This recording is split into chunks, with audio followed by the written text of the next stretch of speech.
Alright, franchise cricket உலகத்திலேருந்து ஒரு மிகப்பெரிய development. Ravichandran Ashwin is set to become the first capped India player Big Bash லீக்ல விளையாடுறதுக்கு. அண்ட் இந்த ஒரு செய்தி கிரிக்இன்ஃபோ மற்றும் கிரிக்பஸ், ESPN கிரிக்இன்ஃபோ மற்றும் கிரிக்பஸ் ரெண்டு ப்ராமினன்ட் வெப்சைட்ஸ்லையுமே வந்து கன்ஃபார்ம்டாக வந்திருக்கு. கிட்டத்தட்ட 4 பிக் பேஷ் லீக் கிளப்ஸ் வந்து அஸ்வின் மீது இன்ட்ரெஸ்ட் காட்டியிருக்கிறதாக செய்தி கசிஞ்சு வந்திருக்கு.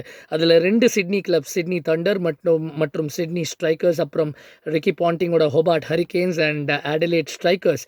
ஸோ இந்த 4 அணிகளில் இவர் ஒரு அணியில் கண்டிப்பாக இடம் பெறுவார் அப்படிங்கிற ஒரு நம்பிக்கை இருக்குது. பிக் பேஷ் லீக் பொறுத்த வரைக்கும் அவங்களுக்கு ஆக்ஷன் கிடையாது, டிராஃப்ட் தான். ஆல்தோ ப்ரீ சீசன் டிராஃப்ட் சைனிங்கோட டெட்லைன் அஸ்வின் மிஸ் பண்ணியிருந்தாலும் அங்கே ஒரு எக்ஸப்ஷன் இருக்குது. இந்த மாதிரி மார்டின் கப்டில் ஒரு முறை அவர் டிராஃப்ட்டுக்கு ரெஜிஸ்டர் பண்ணலனாலும் அவர் அதுக்கப்புறம் பிற்பாடு பிக் பேஷ் லீகில் வந்து உள்ளே வருவதற்கு ஒரு ப்ரொவிஷன் இருக்குது. குறிப்பாக அவங்களுக்கு ரீப்ளேஸ்மெண்ட் பிளேயர் கிளாஸும் இருக்குது. அங்கே 4 பிளேயர்ஸ் வரைக்கும் அவங்க சைன் பண்ண முடியும், ரீப்ளேஸ்மெண்ட் ஓவர்சீஸ் பிளேயர்ஸ்.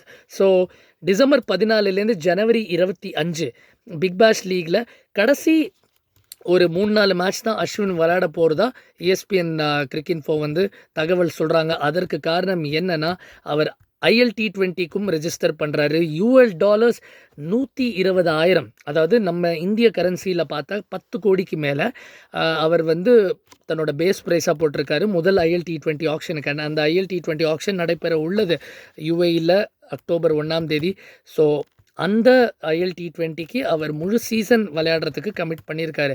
அதோட டேட்டும் பிக் பேஷ் லீகோட டேட்டும் ஆக்சுவலி பார்த்திங்கன்னா கொஞ்சம் ஓவர்லேப் இருக்குது. ஏன்னா ILT20 பார்த்திங்கன்னா டிசம்பர் 2லேருந்து January 4, but Big Bash League December 14லேருந்து January 25, which means Big Bash லீகில் அவர் கடைசி சில மேட்சஸ் தான் விளையாடக்கூடும் அப்படிங்கிற ஒரு பேச்சு இருக்குது. ஏன்னா அந்த கடைசி சில மேட்சஸ்க்கு போடுற டீலோட அடுத்த சீசன் 26-27க்கான டீலும் சேர்த்து தான் அஸ்வினுக்கு போடப்படும் அப்படின்னு பேசுகிறாங்க. அதில் சிட்னி தண்டர் மற்றும் ஹோபார்ட் ஹரிகேன்ஸ் இன்னும் க்ளோஸராக இருக்காங்க. இதுக்கு முன்னாடி நமக்கு ஃபாரின் லீக்ஸில் ஆடின பிளேயர்ஸ்லாம் நம்ம பார்த்துருக்கோம். தினேஷ் கார்த்திக் பால் ராயல்ஸ்க்கு ஆடினார், ராஜஸ்தான் ராயல்ஸோட சவுத் ஆஃப்ரிக்கா T20 ஃப்ரான்ச்சைஸ்க்கு. அம்பட்டி ராய்டு இன்ஃபேக்ட் CPL ஆடினார். ராபின் உத்தப்பா, யூசுப் பட்டான் ILT20யில் ஆடினாங்க. சுரேஷ் ரெய்னா T10ல் ஆடினார். ஸோ அந்த லீக்ஸ்லலாம் நமக்கு ஆல்ரெடி முன்னோடிகள் இருக்காங்க, ஒரு பிரசிடென்ட் இருக்குது. பட் பிக் பேஷ் லீகில் இதுவே முதல் தடவையாக இருக்கும். அண்ட் இதை ஒட்டி தான் அஸ்வின் IPLலேருந்து ரிட்டையர்மெண்ட் அனௌன்ஸ் பண்ணார். ஸோ தட் அவர் மற்ற லீக்ஸ்லாம் எக்ஸ்ப்ளோர் பண்ண முடியும். ஸோ அவர் IPLலேருந்து ரிட்டையர்மெண்ட் அனௌன்ஸ் பண்ண உடனேவே இந்த பாசிபிலிட்டிஸ்லாம் இருக்கக்கூடும் அப்படிங்கிறது எதிர்பார்க்கப்பட்டது. அதுக்கேற்ற மாதிரி தான் நடக்குது. ஹாங்காங் சிக்ஸஸில் கூட அவர் ஆடுவாருங்கிற ரூமர்ஸ் வந்தது. பட் அதில் எந்த அதிகாரப்பூர்வமான தகவலும் இல்லை. தொடர்ந்து பாருங்கள் கெத்திஸ் கிரியேட்டிவ். மறக்காமல் சப்ஸ்கிரைப் பண்ணுங்கள். தேங்க்யூ.